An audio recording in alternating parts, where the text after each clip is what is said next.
Hare Krishna, buenas tardes. Mi nombre es Hari Murari Das y nuevamente por invitación de Chitrak Prabhu en nombre de la Administración de ISKCO Buenos Aires vamos a dar una charla acerca del Bhagavad Gita tal como es de Srila Prabhupada. Y hoy nos toca el texto 2 del capítulo 3. Bien, entonces antes de comenzar nuevamente quisiera mencionar a Chitrak Prabhu para darle las gracias por esta nueva invitación.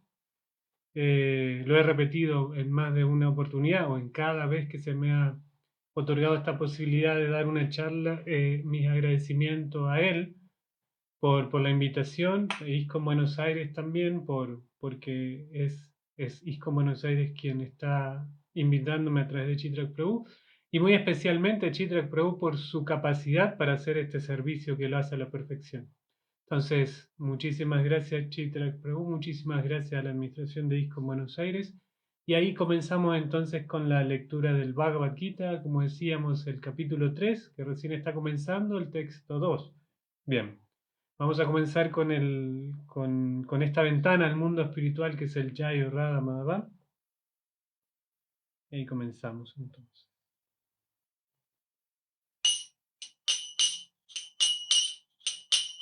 Jayo Radha Madhava Kunja Vihari Gopi Jana Vallabha Girivaradhari Yashodanandana Vraja Jana Ranjana Yamuna Tira Vanachari Hare Krishna, Krishna Krishna, Hare Hare, Hare Rama, Rama Rama, Hare Hare, Hare Krishna, Krishna Krishna, Hare Hare, Hare Rama, Rama Rama, Hare Hare, Hare Krishna, Krishna Krishna, Hare Hare, Hare Rama, Rama Rama, Hare Hare, Hare Krishna, Krishna Krishna, Hare Hare, Hare Rama, Rama Rama, Hare Hare, Jaya Gauranitai, Gauranitai, Jaya Gauranitai, Jaya Prabhupada, Prabhupada, Srila Prabhupada, Gurudev, Jaya Gurudev. Srila Prabhupada ki jai. Bien. Entonces este Jai Radha Madhava, esta hermosa canción, esta dulce canción, viene del Gitavali, que es un escrito de Srila Bhaktivinoda Thakur. Y dentro de este Gitavali están los 120 nombres de Krishna. En los 120 nombres de Krishna, este es un extracto de los 120 nombres de Krishna que está dentro del Gitavali, compuesto por Srila Bhaktivinoda Thakur. Entonces está Jai Radha Madhava. Y Srila Prabhupada nos decía, es una ventana al mundo espiritual. ¿Por qué es una ventana al mundo espiritual? Porque dice, todas las glorias a Radha y Madhava, ellos se divierten en los jardines de Vrindavan. Krishna es el amado de las gopis, el que levanta la colina de Govardhan, el amado hijo de Yashoda, el atractivo encanto de los habitantes de Braya, y quien recorre los bosques a orillas del Yamuna. Bien, entonces estamos leyendo el Bhagavad Gita, y el Bhagavad Gita a mí me gusta decir que es un tratado filosófico para poder entender cuál es el objetivo de la vida. Hay un libro de Srila Prabhupada que no llegó a editarse en vida de Srila Prabhupada, después lo encontraron los discípulos, que le pusieron el supremo objetivo o el objetivo supremo de la vida. Y ese es el Bhagavad Gita. El Bhagavad Gita es para entender cuál es el objetivo de esta vida. Hay muchas teorías, eh, bueno, está el mundo de la filosofía. La filosofía, como bien gustan de decir, es el arte de la sabiduría, es esta necesidad por la sabiduría, es el aprecio, el amor, por la sabiduría, por saber cosas, por entender cosas. Y la filosofía es súper importante, sobre todo para personas que están buscando cuál es el objetivo de la vida. La filosofía nos ayuda para poder entender y para poder descifrar, para poder justificar algunas cosas que vamos viviendo. Si no, la vida no tendría tanto significado. Y todo eso nos devela y nos revela el Bhagavad Gita. ¿Cuál es el objetivo? ¿Cuál es el objetivo de la vida humana? ¿Y qué es la vida humana en relación con otros tipos de vidas? ¿Qué es este mundo? ¿Para qué? ¿Por qué estamos? Y bien, entonces, como decíamos, estamos entrando en el capítulo 3 del Bhagavad Gita. Hoy toca el texto 2, entonces ya entramos hacia un texto. Y este capítulo se llama Karma Yoga, que es súper interesante. Todos los capítulos del Bhagavad Gita terminan con yoga. Hay como un apellido de cada capítulo que es yoga. Purushottam Yoga, Karma Yoga, eh, bueno, y así, Srila Prabhupada en algunos capítulos buscó otro nombre para poder nombrar a estos capítulos, pero en el original todos terminan en yoga. Y entonces, ¿por qué? Yoga, ¿qué es yoga? ¿Qué significa yoga? Es conexión. Viene de la palabra yukta, yuktanam, yukta, significa conectar. ¿Conexión con qué? Es la pregunta. Y entonces eso mismo se va explicando en el Bhagavad Gita. ¿Con qué debemos conectarnos? Conectarnos. Hoy en día es muy común hablar del conectarse con uno mismo. Bien, el Bhagavad Gita sí explica que hay que conectarse con uno mismo. El Bhagavad Gita también explica distintos niveles de conexión con uno mismo, pero al mismo tiempo el Bhagavad Gita, en sus partes más revelantes, dice que la conexión suprema es la conexión con Krishna. ¿Y quién es Krishna? Krishna es la suprema personalidad de Dios. Que esa es la perfección de la vida, entender que hay una suprema personalidad de Dios dentro del mundo de las filosofías y dentro del mundo de los filósofos. Hay algunos que dicen que Dios no existe, otros que dicen que Dios pudo haber existido, otros que dicen que Dios es de una manera, que Dios es una energía, que Dios es el impulso que todos tenemos adentro. Pero el Bhagavad Gita nos revela que hay una persona, y esta persona, que es Dios, tiene un nombre que significa Krishna. Krishna significa el todo atractivo. Bhagavan es otra manera en que se menciona a Dios, significa aquel que posee todas las opulencias. Entonces, Krishna es esta persona que posee toda la opulencia y es sumamente atractivo. Se dice de alguna manera u otra, todo el mundo está buscando a Dios. Inclusive las personas que no creen en Dios siempre tienen como, como referencia a Dios. No, Dios no existe, pero para decir que Dios no existe tienen que nombrar a Dios. Entonces siempre, por eso es que Krishna, Dios, es el todo atractivo, porque siempre hay un principio de atracción detrás de Krishna, sea que uno acepte a Dios, acepte a Krishna o no. Bien, entonces vamos a leer el Bhagavad Gita. Vamos a comenzar primero con un mantra de invocación que dice así. Om Namo Bhagavate Vasudevaya. Om Namo Bhagavate Vasudevaya. Om Namo Bhagavate Vasudevaya. Vyamishrene Vavakyana Buddhim Mohaya Sivam Me Tadekam Vadanishchita Yena Shreyo Aham Abnuyam.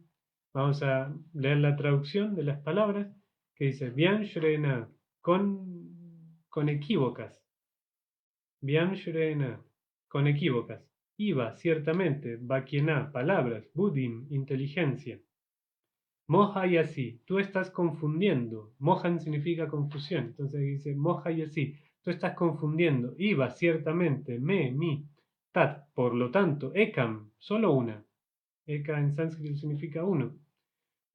Vada, por favor, Vada, por favor di, Nishchitya, determinado, llena, mediante lo cual, Shreya, verdadero beneficio. Shreya, verdadero beneficio. Aham, yo, Amnuyam, pueda tener. Entonces la traducción dice, mi inteligencia se ha confundido con tus ambiguas instrucciones, así que por favor, dime en definitiva qué es lo más provechoso para mí.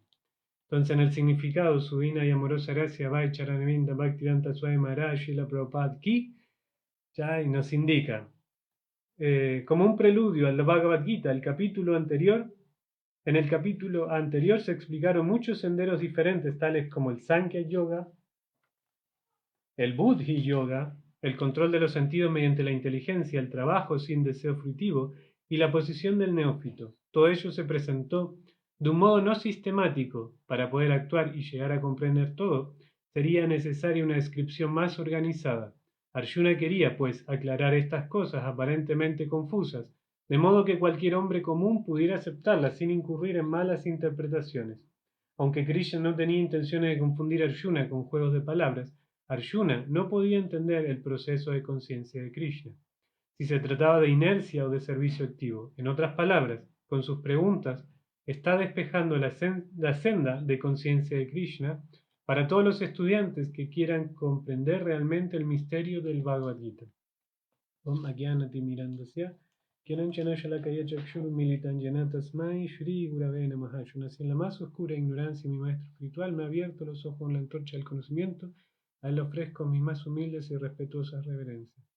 Namo Vishnu Padaya Krishna Prashtaya Bhutale Shrimate Viraja Prabhuriti Namani Shri Shri Vrindata Vivirapa Pankajayane Prabhupada Namaha Shri Vilahecha. Namo Vishnu Padaya Krishna Prashtaya Bhutale Shrimate Bhaktivedanta Swami Niti Namane Namaste Sarasvate Deve Gaurvani Prachine Nirvishesha Shunava Pachate Jai Jai Jai Shri Krishna Chaitanya Prabhu Nityananda Shri Advaita Gadadhar Shri Vasari Gaur Bhakta Vrinda Hare Krishna Krishna Krishna Hare Hare Hare Rama Rama Rama Hare Hare Hare Om Tat Sat. Bien, entonces sí, ahí muy interesante la pregunta que hace Arjuna. Inclusive en la traducción de Grihananda Goswami, él dice, por esta instrucción equívoca, tú simplemente confundes mi razón. Para resolver esto, habla de aquello con lo cual puedo alcanzar el mayor bien. Arjuna le está reclamando a Krishna que le está dando instrucciones ambiguas. Acá en esta traducción de Srila Prabhupada dice, mi inteligencia se ha confundido con tus ambiguas instrucciones. Está diciendo, mi inteligencia, ¿qué es la inteligencia? Es parte del cuerpo sutil. Nosotros tenemos un cuerpo sutil, un cuerpo burdo, pero el cuerpo sutil está dividido en mente, inteligencia y ego. A veces también se le incluye la conciencia. Pero Srila Prabhupada básicamente menciona mente, inteligencia y ego.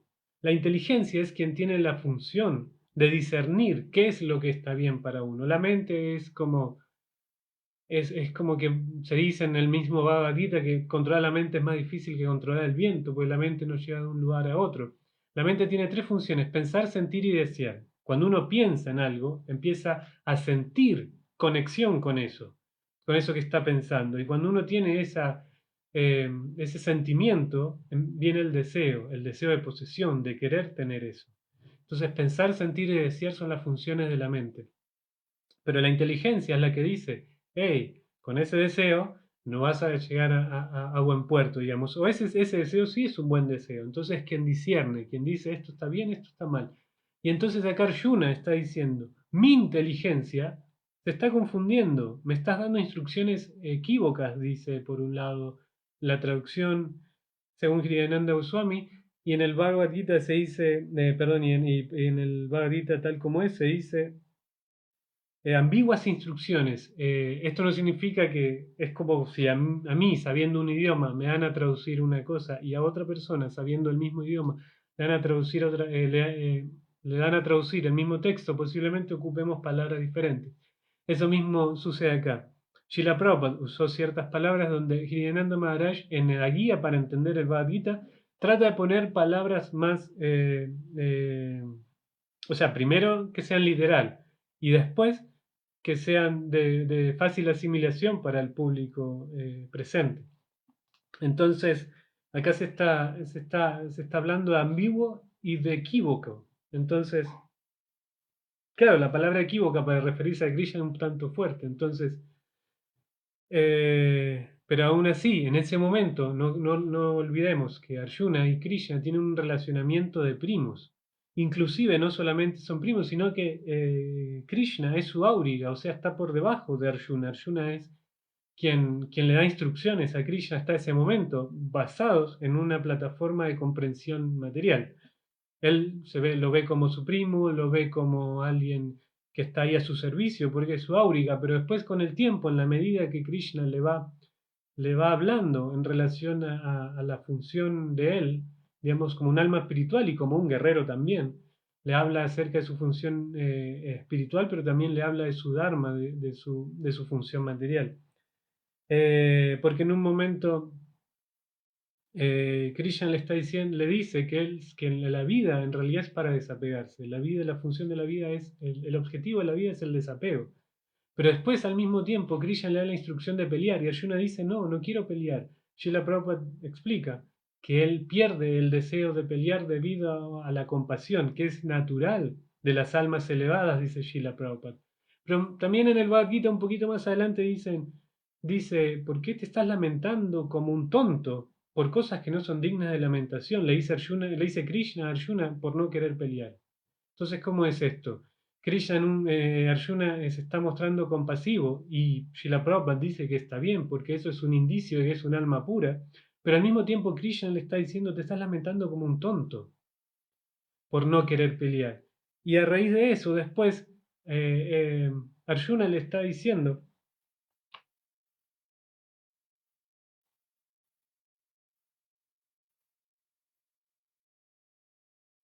esto, que debe pelear. Perdón, quería situarme un poquito en contexto y no salirme, porque estoy. Este texto de que él se está lamentando como un tonto es un poquito antes de lo que estamos leyendo ahora.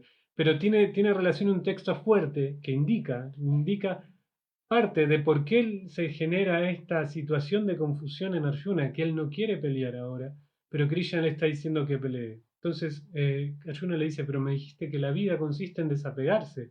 ¿Por qué ahora me estás pidiendo que pelee? Entonces, en los próximos 7 capítulos, Krishna le da una, perdón, 7 capítulos, en 7 textos siguientes, Krishna le da una respuesta de por qué debe pelear. Dice, por ejemplo,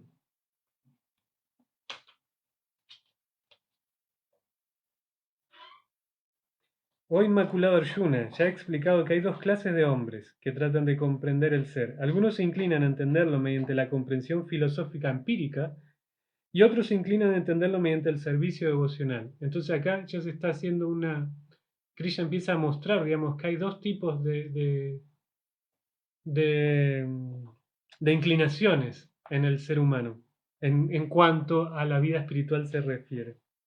Y uno dice la comprensión filosófica y otro está hablando mediante el servicio devocional. Después va a seguir diciendo,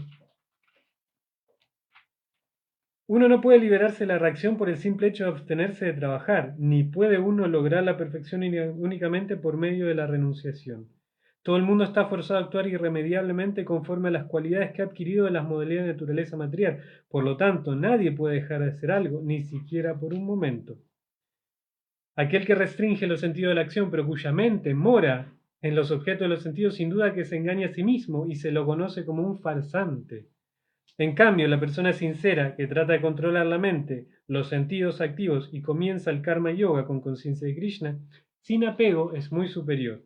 Desempeña tu deber prescrito, pues hacerlo mejor que no trabajar. Sin trabajar uno no puede ni siquiera mantener el cuerpo físico.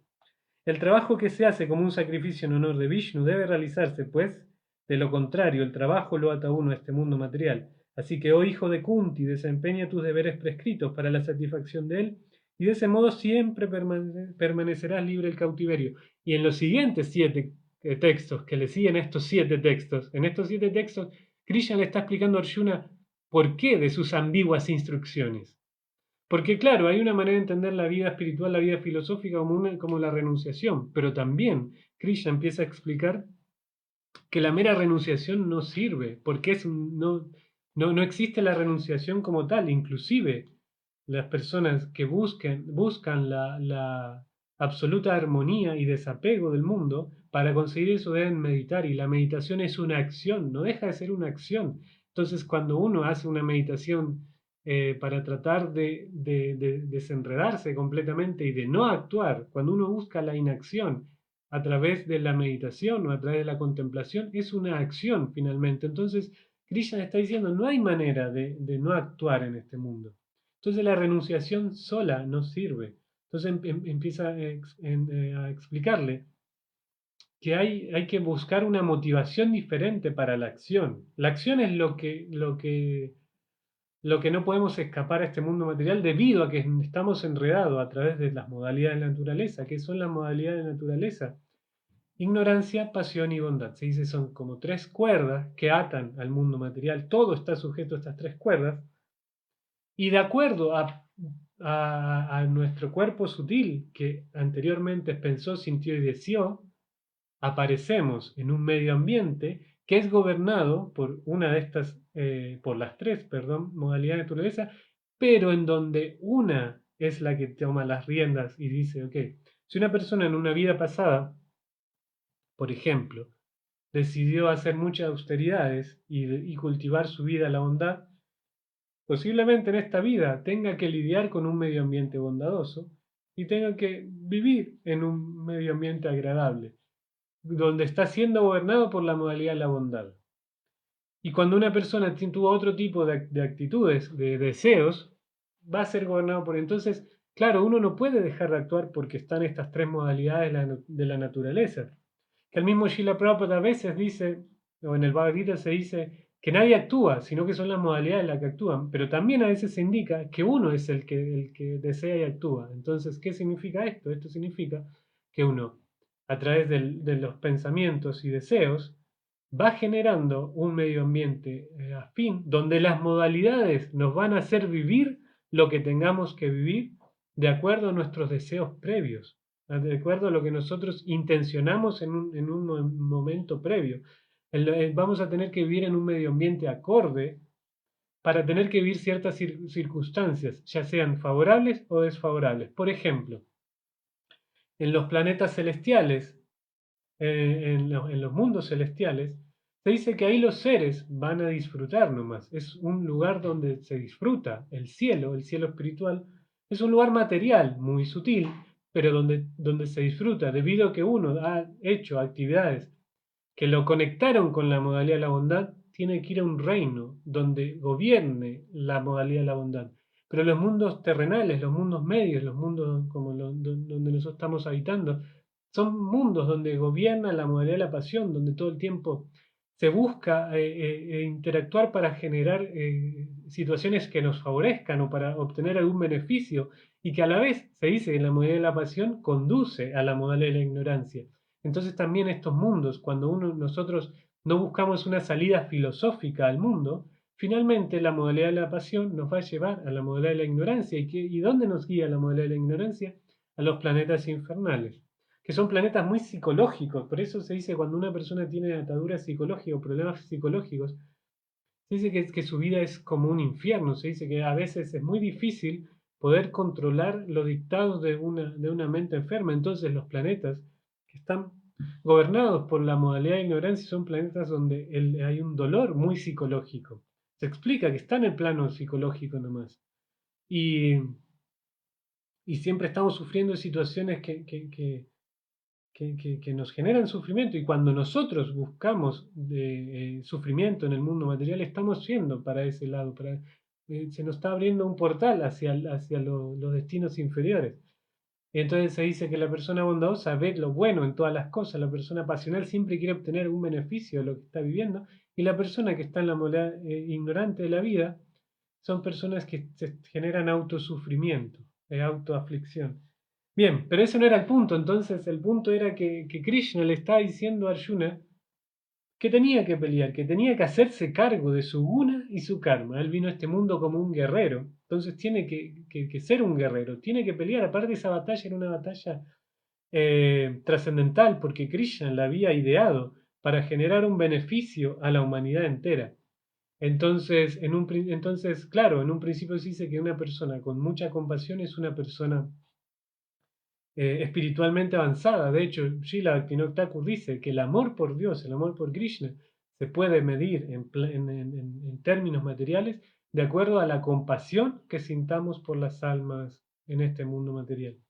Y entonces Arjuna tenía esa compasión, pero también estaba mezclada por deseos egoístas. Él dijo, si he hecho andar esta guerra y mato a todos mis seres queridos, ¿qué me va a quedar? ¿Qué me va a quedar a mí? ¿Con quién voy a disfrutar? Estaba pensando en él, ¿con quién voy a disfrutar cuando termine la guerra? Entonces Krishna por eso le dice, no te lamentes como un tonto, estas cosas no son dignas de lamentación. Tenés que hacerte cargo de tu guna, de tu karma, el lugar de la posición en la que estás situado, y tenés que pelear. Tenés que pelear porque pelear es mi deseo, es mi voluntad, y tiene un trasfondo espiritual y tiene como finalidad generar algo que es glorioso para la humanidad entera. Entonces, y ahí Krishna, claro, empieza a explicarle como los distintos niveles que existe para el alma encarnada y cómo no es fácil salirse del enredo material. Habla de las tres modalidades de la naturaleza material, habla de la represión, que cuando una persona artificialmente busca la renuncia, en algún momento explota, porque esa tendencia humana a vivir ciertas circunstancias que están predestinadas por guna y karma, o sea, por acciones que fueron adquiridas por sentimientos y deseos previos, se tienen que vivir y eso tiene que salir de alguna manera. Es mejor volcarlas en una manera superior. Y entonces, claro, como decíamos al principio, el Bhagavad Gita habla del yoga, y el yoga que es conectarse, conectarse con algo que tenga un trasfondo filosófico, un trasfondo espiritual. En última instancia, y en la instancia más perfecta de todas, es la conexión con Krishna. Pero en un principio, vamos un poquito más atrás, el mundo material, vamos un poquito, mucho más atrás, no un poquito más atrás. Cuando uno viene al mundo material, lo primero que sucede, dice el Srimad Bhagavatam, nuestra escritura principal, es el olvido. El alma al encarnar sufre olvido. Llega al alma cuando siempre que uno viene al mundo material, primero aparece en el cuerpo de Brahma, la persona más elevada en el mundo material. Pero junto con Brahma sucede el olvido. Hay un olvido completo. Uno no recuerda cuál es la función del alma, qué es lo que tiene que hacer. Y uno se olvida que es un alma, de hecho, y piensa que es el cuerpo donde uno ingresó. Y a raíz del olvido uno empieza como a generar interacción con el mundo material y esa interacción también, como decíamos, parte con el cuerpo sutil, con el pensamiento, el sentimiento y el deseo, que nos va llevando a distintos cuerpos materiales densos o burdos. ¿Qué quiero decir con esto? El cuerpo sutil nos va moviendo de un cuerpo a otro. El cuerpo sutil siempre está permanente mientras estemos en el mundo material. En el mundo material venimos con un cuerpo sutil, una mente, una inteligencia, un ego falso, una conciencia contaminada mientras estemos en el plano material.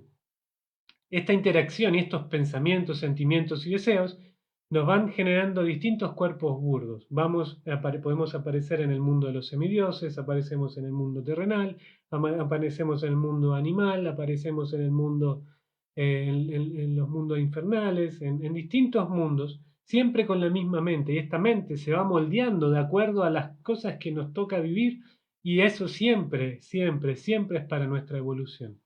Entonces, y eso trae aparejado que nosotros tengamos que vivir situaciones particulares. Entonces Krishna le dice a Arjuna, mira, tenés que pelear, no podés reprimir tu situación, reprimir no sirve de nada.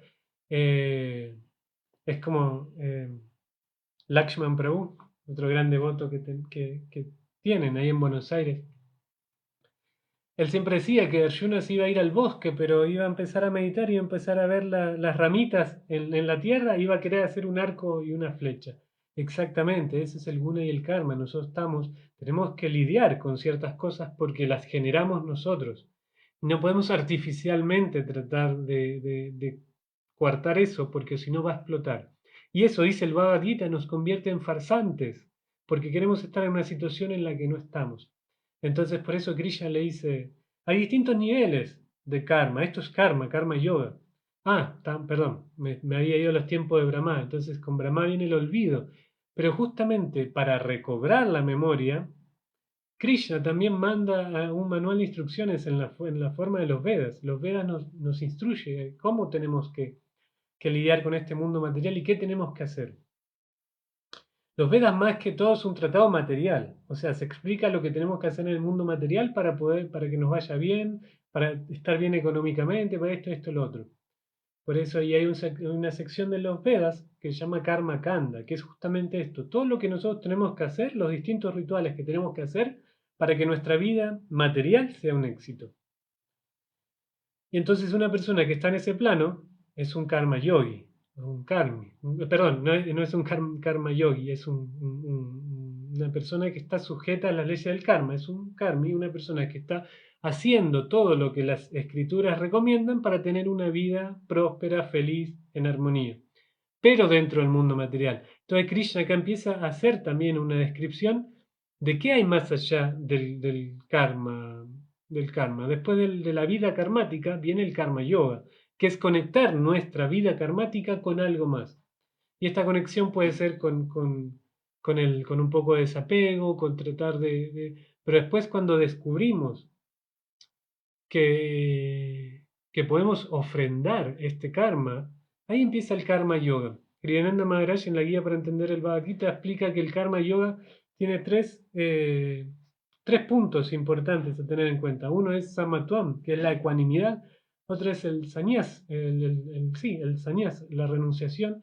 Y otro es el yagya, el dedicar, el ofrecer las cosas. Entonces, en un primer plano de karma yoga es ofrecer desapegadamente el fruto de mi trabajo. Ok, trabajé, voy a dar un 5% para una obra de caridad. Eso es karma yoga. Pero después cuando entendemos que hay alguien detrás de todo esto, no solamente el altruismo, no solamente volvernos seres bondadosos, cuando descubrimos que está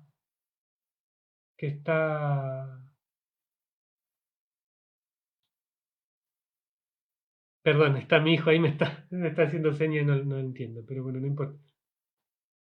Ok, gracias.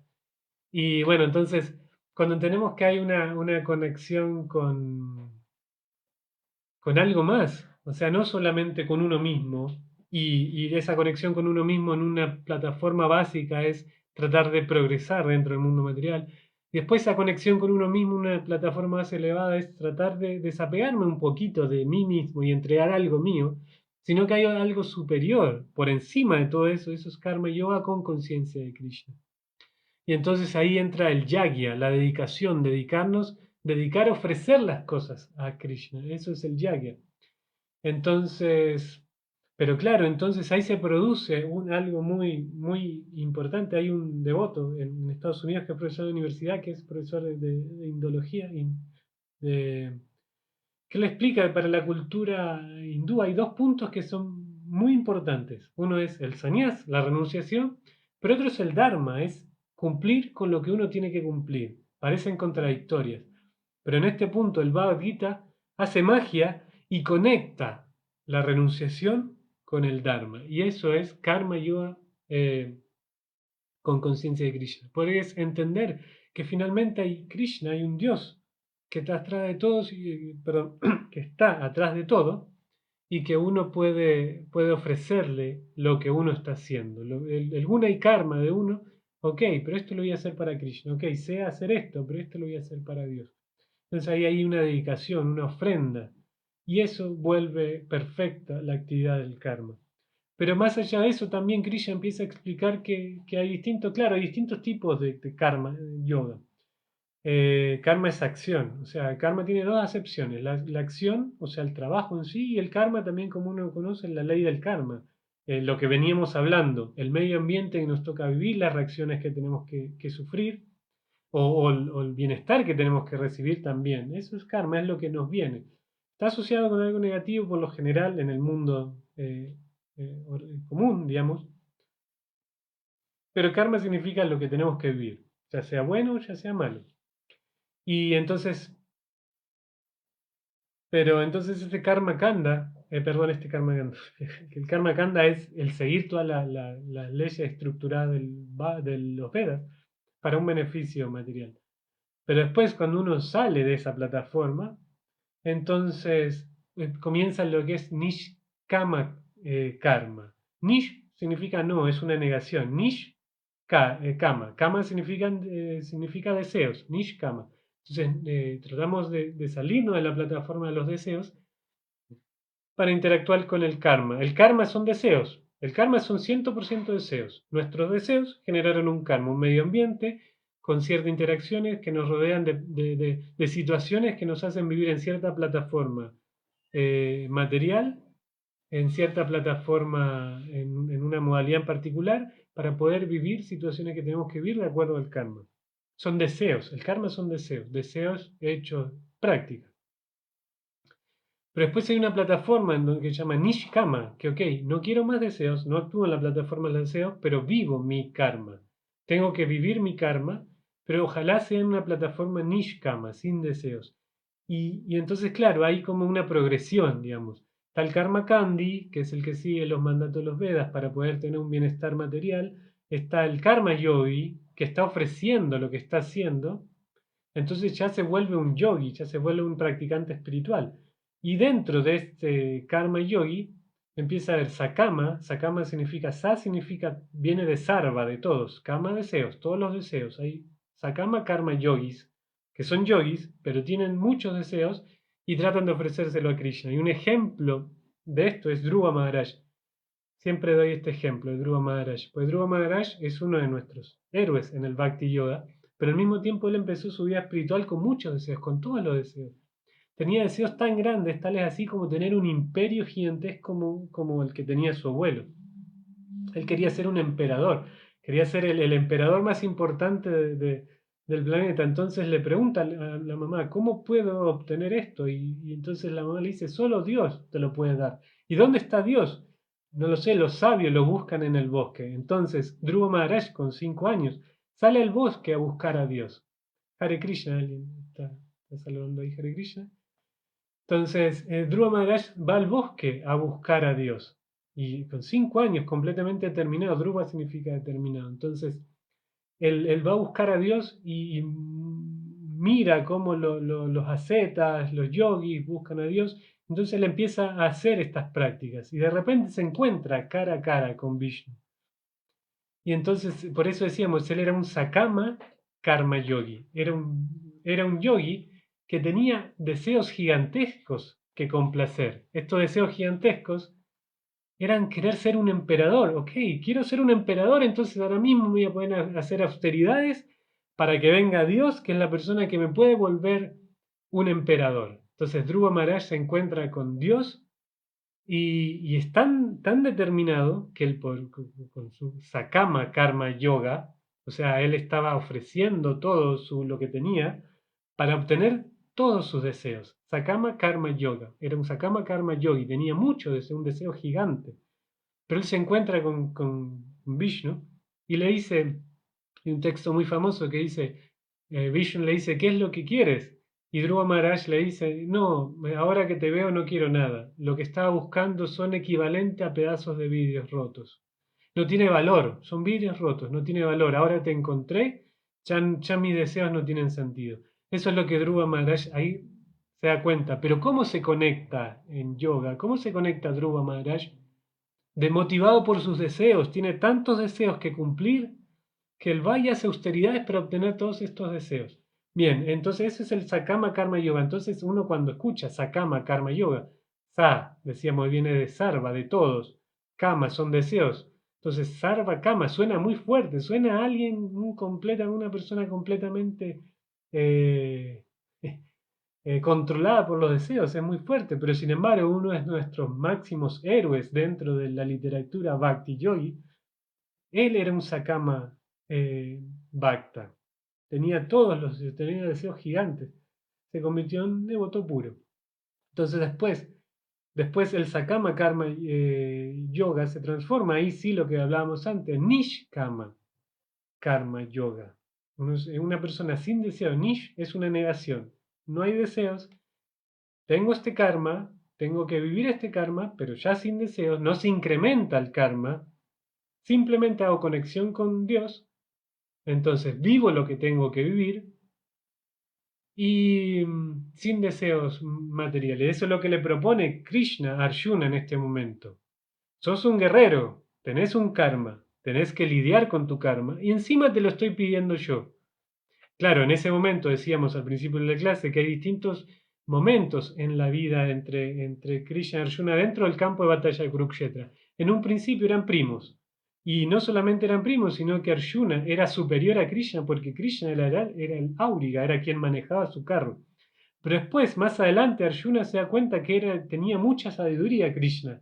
Entonces le dice, hey, no nos tratemos más así, con esta igualdad, porque me doy cuenta que sos mucho más sabio que yo. Entonces a partir de ahora vas a ser mi guru. O sea, no es exactamente las palabras que se utilizan en el Bhagavad Gita, pero sí es la sensación que Arjuna siente. Al principio era su primo, era uno igual, era un inferior inclusive. Después empieza a ver que Krishna era un superior, tenía mucha sabiduría. Se entrega a él. Y una vez que se entrega a él, Krishna se revela completamente y se da cuenta que no solamente es una persona con una impronta de guru, sino que es Dios mismo, porque manifiesta su forma universal y la forma universal a veces se dibuja así como con Vishnu con muchas cabezas, con muchas formas, pero en realidad la forma universal es todo. En ese momento Arjuna vio pasado, presente, futuro, para arriba, hacia abajo, todos los mundos, todos los universos, era una locura. Entonces dice Arjuna, no, no, basta, no quiero más. Me di cuenta, sos Dios, pero prefiero tener un relacionamiento como lo teníamos antes.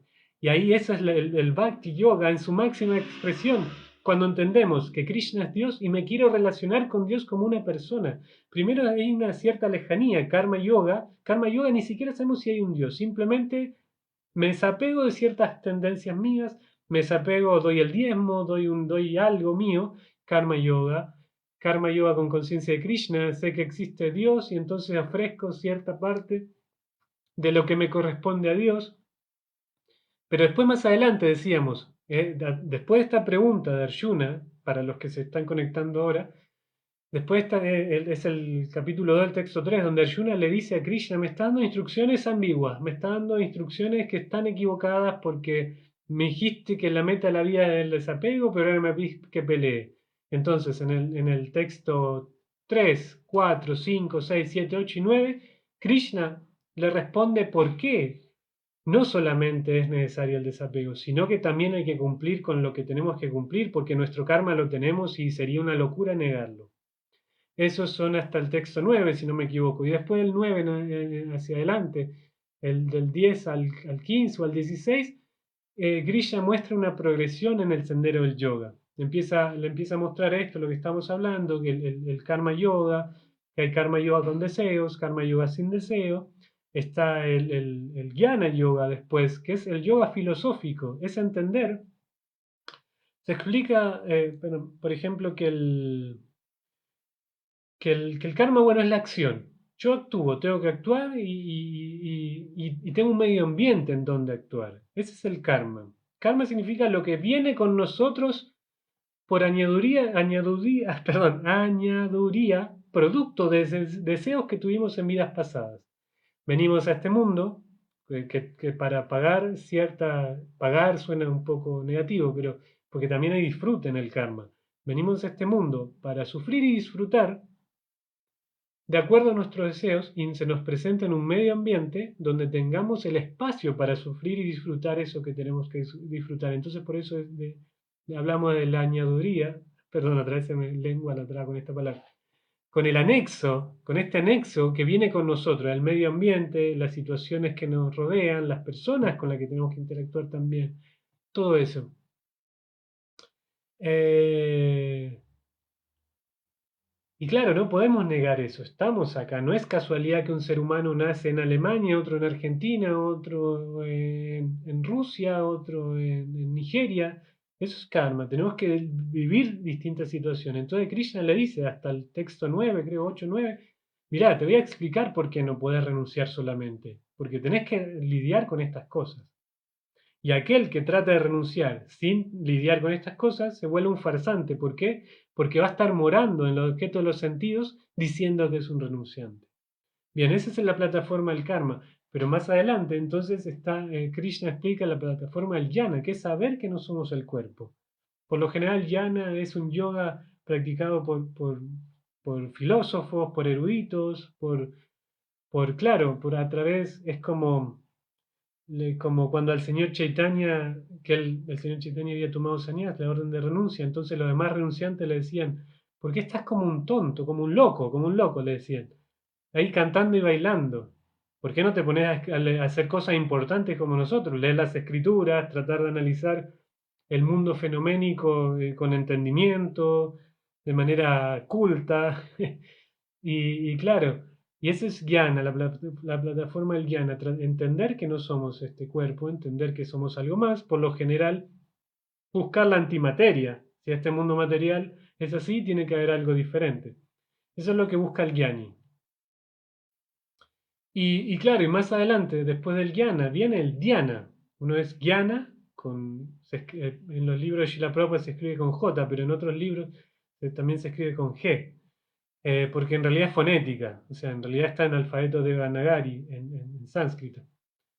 Y entonces y después viene Dhyana con D y H, que es el mundo cuántico. A mí me gusta decir esto, quizás alguno que escucha mis clases de manera reiterada diga cómo insiste con el término cuántico, pero para mí se relaciona bien. Para mí el Dhyana es todo este mundo de lo místico, de lo que es, claro, se mezcla hoy con ciencia, porque la ciencia está investigando el quantum, pero el cuánto es esto, son este saltar a plataformas que parecen otras dimensiones. ¿Por qué? ¿Qué hace el yogi dhyani, el dhyana yogi? A través de la meditación se conecta con plataformas que son otras plataformas, otras energías, otra plataforma es la palabra, y se conecta con Paramatma, entra a otro mundo, a un mundo que tiene otras posibilidades. Por eso lo relaciono con el quantum, porque es un mundo de otras posibilidades. La persona que puede conectarse con Paramatma en el corazón, el Dhyana Yoga, por lo general es el yogi que hace magia, el yogi que puede levitar, el yogi que puede manifestar cosas. Obviamente también dentro de este mundo también se presta para mucha manipulación psicológica y para muchos farsantes, digamos. Pero aquel que está en el plano del Dhyana es una persona que se mueve con otros límites, porque tiene un contacto con Dios en el corazón. Dios está en otra plataforma, en otro límite. Entonces él, pero se dice Bhagavad Gita, lo dice el Bhagavad Gita y lo dice Srila Prabhupada, que la persona que se conecta con Paramatma tiene mucho riesgo de caer, porque en un momento él, como hace esta magia, piensa que él es el autor de esta magia y piensa que él es Dios finalmente. Ese es un riesgo que sufre el Dhyani. Pero por encima de todo eso, lo dice el Bhagavad Gita, en reiteradas ocasiones está el Bhakti, que es lo que nosotros estamos practicando.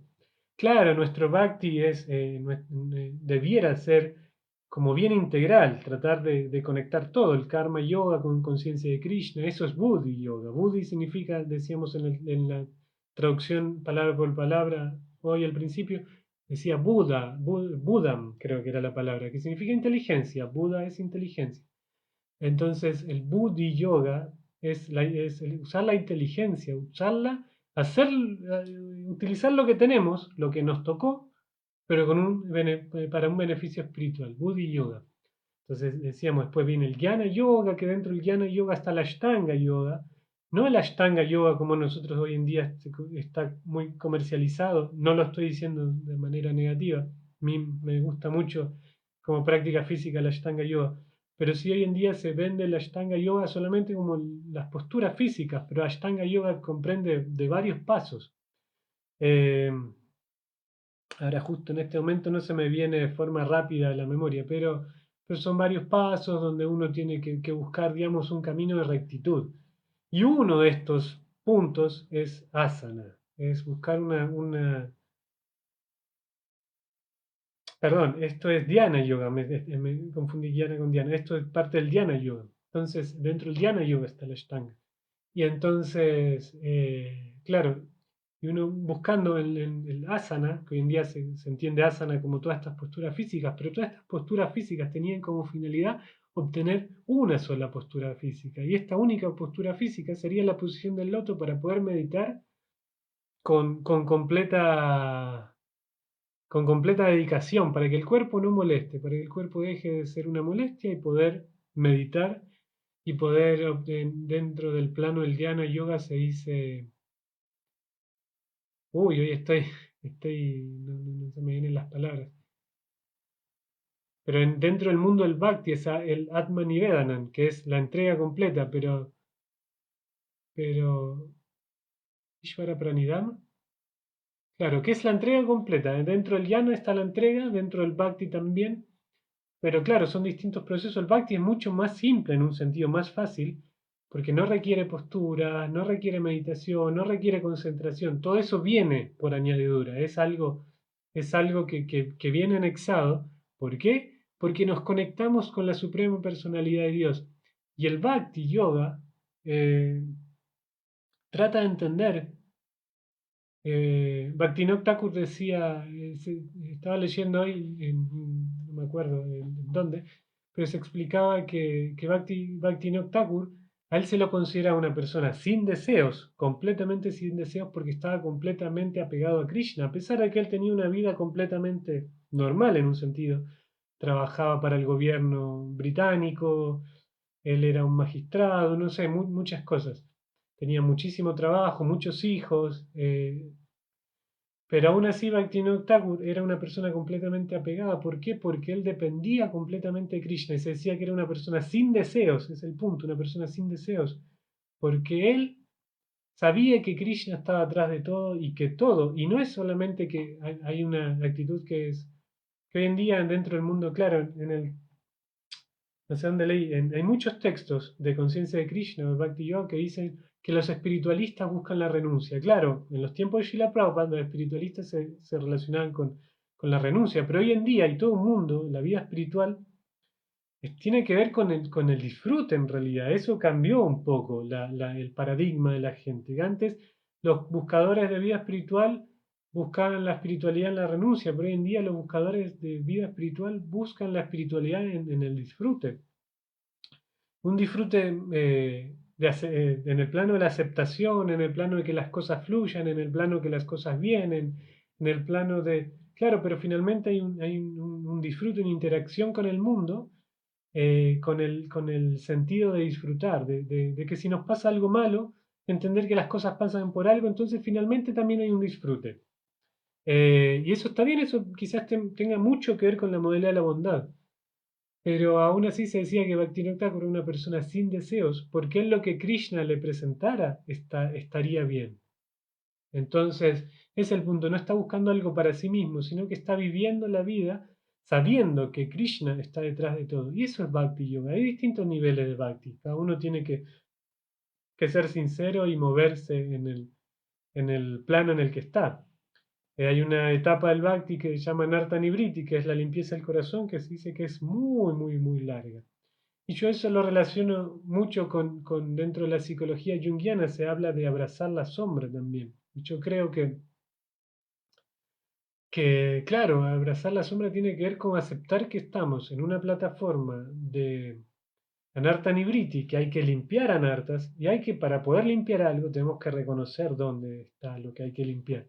Entonces hay que entender lo que nosotros tenemos dentro del corazón y ir entregándoselo a Krishna a poquito y limpiándolo, limpiándolo, limpiándolo. Y una vez que nosotros pasemos la plataforma de Anarta Nibriti de limpieza, de aceptar, primero para limpiar tenemos que aceptar que está ahí, sí, esto está mal, esto está sucio, soy una persona completamente envidiosa, entonces quiero sacarme esta envidia. Pero si nosotros pensamos que somos santos desde entrada, esa envidia va a quedar ahí oculta, pero como dice el Bhagavad Gita, en algún momento, de qué sirve la represión? En algún momento eso va a salir. Entonces, para evitar que salga de manera forzada, es mejor aceptar el proceso de una manera absoluta y de una manera completamente dedicada. Y eso significa limpiar el corazón, las anartas, las cosas indeseadas, aceptarlas que las tenemos, somos seres completamente imperfectos, pero de, estamos tratando de limpiar nuestro corazón. Entonces, estamos tratando de volvernos seres más evolucionados. De eso se trata el Bhakti. Y la manera más rápida de volvernos seres más evolucionados es aceptando a Krishna. Lo dice Krishna en el Bhagavad Gita muchas veces: Raya Vidya, Raya Guhyam, Pavitra Ninautaman, Prateksha Dharmian, Susukan Kartuna Vidya. Esto que dice, Raya Vidya, el rey del conocimiento, Raya Guhyam, el mayor de los secretos, el rey de los secretos, Pavitra Ninautaman, el más puro,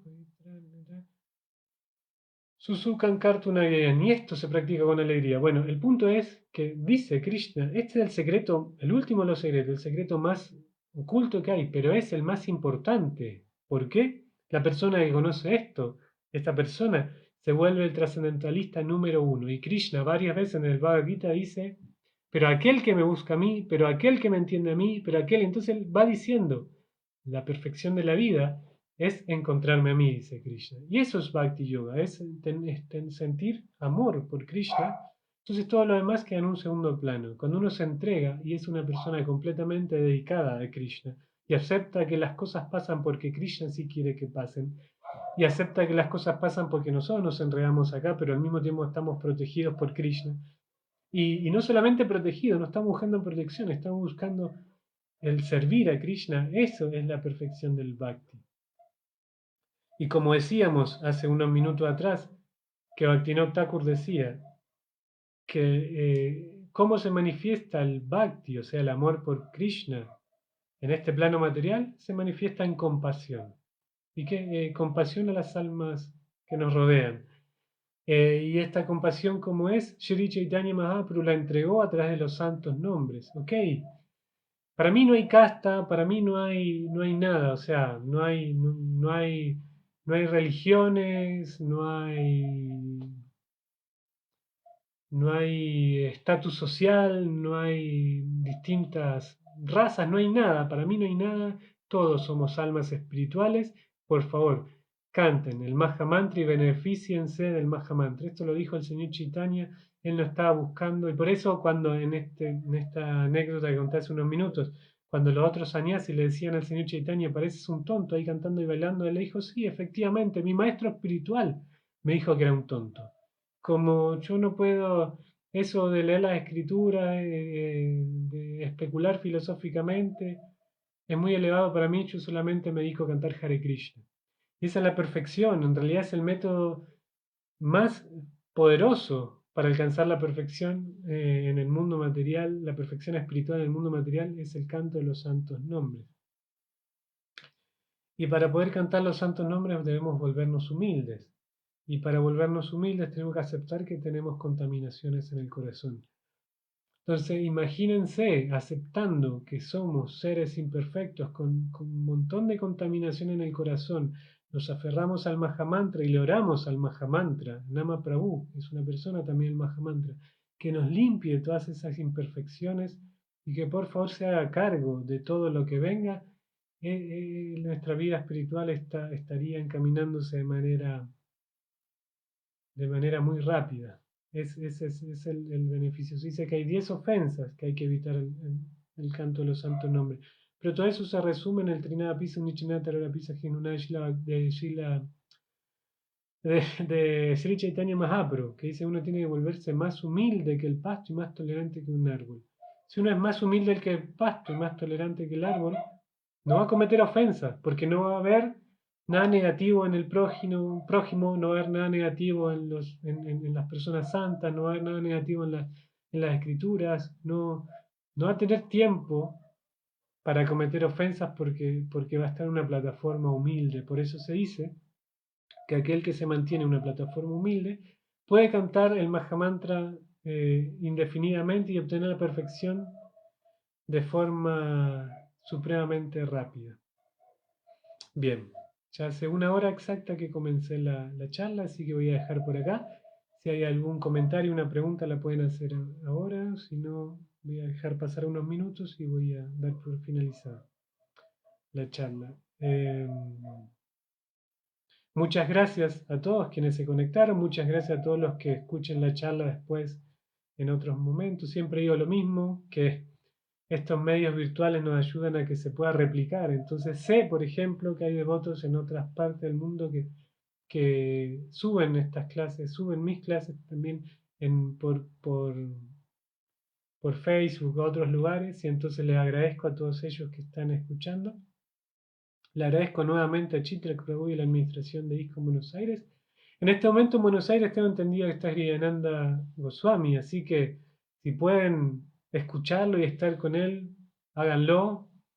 Yo sé que hoy en día hay algunas personas que practican Bhakti Yoga que que miran un poco con recelo lo que él está haciendo, porque él está mostrando una manera de ser bhakti que es un poco diferente a lo que se hacía antes, pero él, si bien está mostrando algo nuevo, él es uno de los primeros discípulos de Srila Prabhupada, una de las personas que Srila Prabhupada dejó como uno de sus sucesores, una de las personas más importantes que tenemos hoy por hoy dentro del mundo del Bhakti Yoga.